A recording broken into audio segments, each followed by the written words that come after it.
yang melayani keluarga Nabi Muhammad, semua tempatnya di sorga, nggak ada yang di neraka. Ini yang ngomong bukan orang sekelas kita. Yang bicara Al-Imam Asy-Syaikh Abi Bakar bin Salim, yang beliau selama 40 tahun sholat subuh dengan wudhu isya, artinya dari isya sampai subuh nggak pernah tidur, ibadah.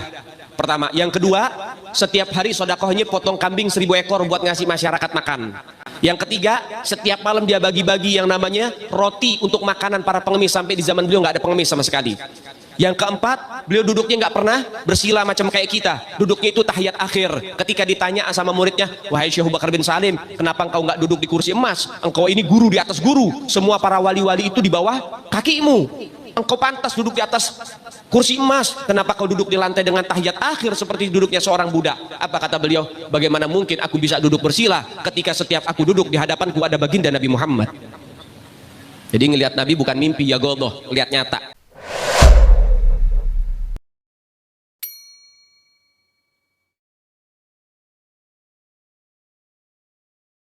Assalamualaikum warahmatullahi wabarakatuh. Allahumma sholli ala sayyidina Muhammad wa ala ali sayyidina Muhammad. Barusan ya, kita mendengarkan cerita Gedabrus dari Ali Zindan. Apa yang dia sampaikan ya, itu bukan karomah, itu Gedabrus.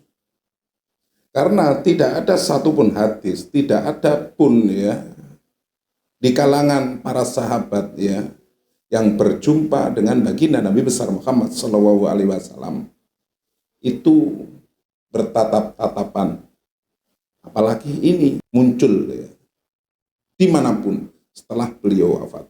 Ini cerita Gedabrus yang seperti ini harus selalu diputar ulang-ulang ya, biar telinga-telinga para mukhibin itu sadar bahwa apa yang disampaikan oleh Ali Zindan ini Gedabrus ya. Ini yang katanya leluhur-leluhurnya itu bisa memadamkan api neraka. Ya, orang-orang ini ya. Itu logika cerita-cerita ini, kurofat ini sangat menjijikkan ya. Ujung-ujungnya ya, hanya ingin mengangkat derajat keluarga mereka dengan cerita bohong.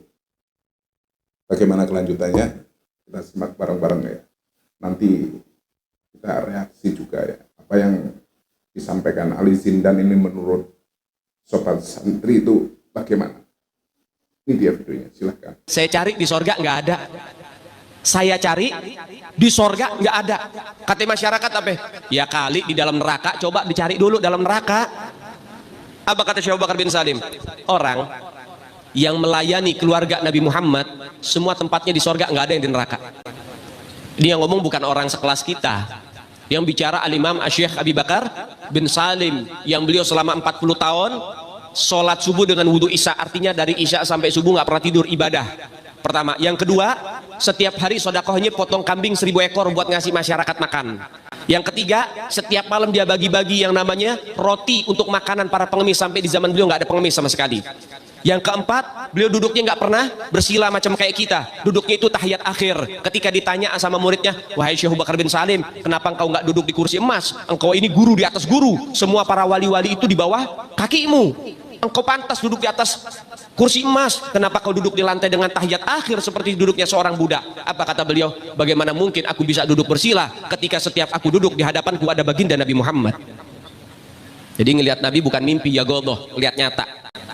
Itu Al-Imam Asy-Syaikh Abi Bakar bin Salim radhiyallahu taala anhu warḍah. Syekh Abu Bakar bin Salim ini yang menurunkan daripada marga Al-Hamid, Habib Umar Al-Hamid bin Jindan, kita orang bin Hafid, Habib Umar bin Hafid, kemudian Al-Muhdhar, Habib Soleh Tanggul Al-Hamid ya, kemudian Habib Muhammad bin Ahmad Al-Muhdhar. Itu keturunan Al-Imam Asy-Syaikh Abi Bakar bin Salim. Punya anak 13 jadi wali semua. Anaknya beliau 13 jadi wali semua.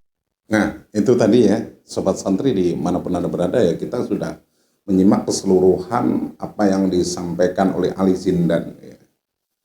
Ali Zindan ini selalu meninggikan derajat leluhurnya ya. Seperti yang sudah kita dengar barusan ya, bahwa leluhurnya Ali Zindan itu tinggi ya, derajatnya itu di atas para wali, sehingga leluhurnya Ali Zindan ini bisa bertemu dengan baginda Nabi besar Muhammad SAW itu bertatap-tatapan. Padahal baginda sudah wafat jauh berpuluh-puluh tahun yang lalu. Jadi sobat santri di manapun Anda berada, garis bawahi beribu-ribu tahun yang lalu baginda telah wafat. Jadi apa yang disampaikan oleh Ali Zindan ini bukan suatu karomah, tetapi ngedabrus kebohongan yang sangat-sangat menjijikkan. Dengan adanya tesis Kiai Haji Maduddin Usman Al-Bantani, ya banyak orang tersadarkan, banyak orang akhirnya ya paham dengan apa yang mungkin ya selama ini dipercayai oleh para mukhibin dalam tanda kutip ya sebagai karomah. Kasihan ya, kita belajar ngaji, kita belajar ini dan itu ya. Ujung-ujungnya kita didoktrin dengan ceramah-ceramah khurafat yang katanya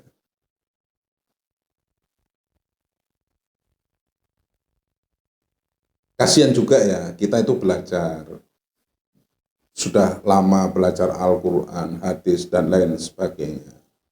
Tetapi kita masih percaya dengan cerita-cerita dongeng seperti apa yang disampaikan oleh Ali Zindan barusan. Apakah benar ya? Mereka ini dzurriyyah Nabi besar Muhammad SAW. Tetapi dalam ceramahnya selalu bercerita tentang khurafat. Yang anehnya, yang diangkat ceritanya itu pasti dari kalangan mereka sendiri. Pasti rujukannya njit-njitnya, engkong-engkongnya, buyut-buyutnya.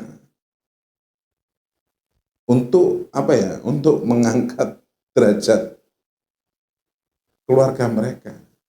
Pasti ada sesuatu yang mungkin ingin dipamorkan ya, diangkat ya, bahwa ini loh keluarga saya yang katanya bisa memadamkan api neraka, bisa membebaskan orang biasa yang meninggal asalkan semasa hidupnya itu berkhidmat kepada keluarga mereka, sehingga ketika wafat tidak ditanyai oleh malaikat mungkar wa nangkir, langsung dimasukkan surga.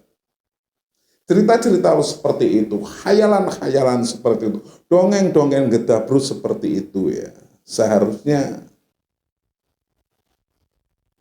orang itu nggak percaya, bukan malah taklid, mempercayai dan menganggap bahwa mereka ini memang orang-orang istimewa.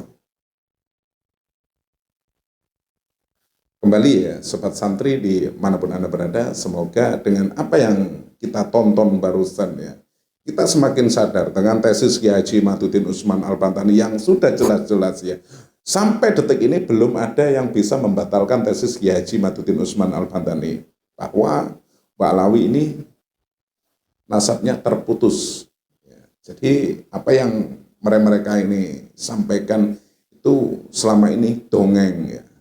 Dongeng al-gedabrusi. Sampai di sini dulu jumpa kita, mungkin ada yang salah, ada yang terkeliru dari salah berucap, izinkan saya mohon maaf yang tak terhingga. Saya akhiri. Terima kasih buat Anda yang sudah klik video ini. Apabila video ini bermanfaat, silakan di-like, di-share ya.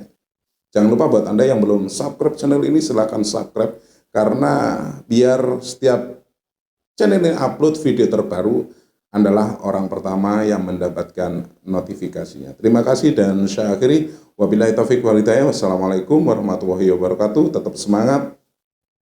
Ojo lali, maca sholawat.